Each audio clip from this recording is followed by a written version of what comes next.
Yes, yo! Napakagandang hapon sa ating lahat kasi may bago tayong client. Hapon na dumating, magpapa-cleaning ng aircon. So, ngayon, anong inaantay natin? Panibagong araw, panibagong gawa. So, let's go! Gabi na tayo mga kamechanics. Yan. Okay na yung aircon ni sir. Ang ganda-ganda na ng lamig. Yan. Yun, solid na solid yung lamig niya. Kaso medyo ginabi na tayo. Time check tayo mga kamechanics. 8:02 ng gabi na to.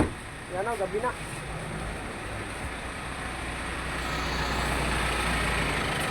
Yan, okay na okay yung ano ni sir. Yan. Automatic yung aircon niya. Goods naman. Pero dala nila sir yung ano, yung pesa na to. Yan. Pero ito yung pinalitan natin filter dryer. Yan. Okay. Okay. Sige, thank you rin, thank you. Wala na, ginabi na tayo mga kamechanics. Oh. Yan. Thank you. Sir, alis na. Thank you.